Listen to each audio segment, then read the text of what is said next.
ఎన్టీఆర్ గారిని ప్రేమించినంతగా తర్వాత ఈయన సంస్కరణలు కావచ్చు, ఈయన పరిపాలన విధానం చూసి బాబు గారిని దాని విషయంలో గట్టి మద్దతుదారిని, చాలా గట్టి మద్దతుదారిని, ఎవరు కూడా సమర్థించిన విధంగా చంద్రబాబు గారు తీసుకున్న నిర్ణయాలు సమర్థించిన వాడిని. అలాగే కన్స్ట్రక్టివ్ క్రిటిసిజం ఉంటుంది నాది.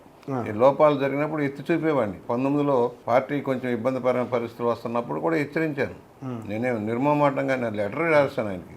లెటర్ రాసి చెప్పాను, బాగలేదు, మనం ఈ అయారాములు గయారాములు ఈ అవకాశవాదుల రాజకీయాలు మనకి దెబ్బతింటాయి, సిద్ధాంతబద్ధంగా ఎక్కడో తేడా వస్తుందని వచ్చింది కదా 19లో. అందువల్ల అలాగే ఆయన తీసుకున్న సంస్కరణలో మొదటి నుంచి కూడా మద్దతు ఇచ్చేవాడిని. పవర్ సెక్టార్లో నిర్ణయాలు చేసినప్పుడు మద్దతు ఇచ్చాను. తర్వాత ఐటీ రంగానికి బాగా వెళ్తున్నప్పుడు, ఇండస్ట్రియల్ లైన్లో వెళ్తున్నప్పుడు మద్దతు ఇచ్చాం.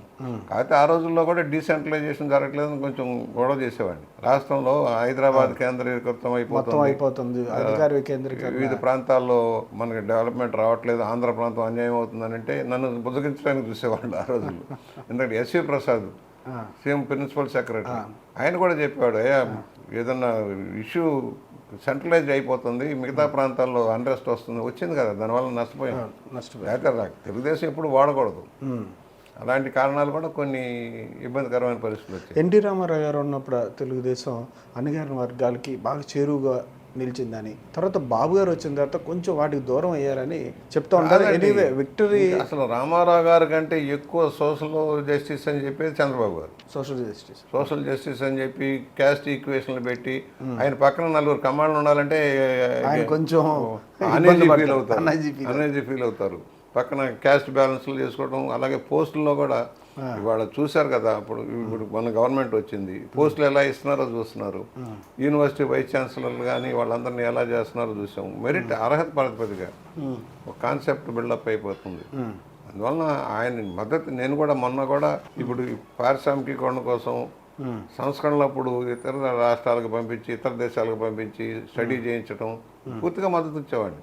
పూర్తిగా మద్దతు అంటే మీరు 19, 24 తర్వాత విషయాల్లో మీరు ఏ విధంగా పోరాడారు? ఆ పోరాట ఫలితమే ఈ విజయమా?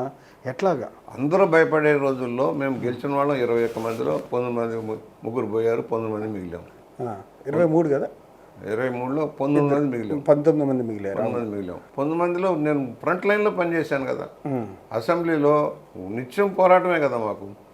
ఫైట్ చేశాను. సోషల్ మీడియా కాన్సెప్ట్ బిల్డప్ చేశాను. పార్టీ టేకప్ చేసింది. నేను చేసిన తర్వాత పార్టీ టేకప్ చేసింది. ఏదైతే సోషల్ మీడియాని పెట్టి దెబ్బతీశారో, తప్పుడు ప్రచారం చేసి అవతల పార్టీ, అది నేను తీసుకొని కన్స్ట్రక్టివ్ క్రిటిసిజం, నా పంచులు ఫేమస్ అయిపోయినాయి. ధైర్యంగా పోరాడాం. అందరూ భయపడే రోజుల్లో పోరాడాం. తర్వాత టీవీ డిబేట్కి వెళ్ళేవాడిని. భేషజాలు లేవు. పెద్ద నాయకులు పదవులు అనిపించిన వాళ్ళు టీవీ డిబేట్లకు మనకెందుకు, ఆర్గ్యుమెంట్లు మనకెందుకు, బేసిక్గా సీనియర్లు నేను డిబేట్లకు వెళ్ళేవాడిని భారీగా. అన్ని ఛానల్స్కి వెళ్ళేవాడిని. ఏదైనా పార్టీ నిర్ణయం చేసిన ఛానల్స్ అది కాదు ఇది కాదు అంటే తప్పితే నేను అన్నిటికీ వెళ్ళేవాడిని. రెగ్యులర్గా రోజుకు 1-2 డిబేట్లో పార్టిసిపేట్ చేసేవాడిని. ప్రభుత్వాన్ని, జగన్మోహన్ రెడ్డి విధానాలను వ్యతిరేకించారు. అసెంబ్లీలో కూడా ఆయన వ్యక్తిగతంగా కాదు, జగన్మోహన్ రెడ్డి విధానాల మీద వ్యతిరేకించారు. ఆయనకే చెప్పాను అసెంబ్లీ సాక్షిగా, మీకు అన్ని ఇన్ఫ్రాస్ట్రక్చర్ ఉంది, తెలివి ఉంది, జాగ్రత్త చేసుకోకుండా ఎందుకలా చేస్తున్నావు, తప్పుడు విధానాలు ఎళ్లకు అసెంబ్లీలోనే చెప్పాను. నవ్వుకుంటూ నవ్వుతే మనమేం చేస్తాం.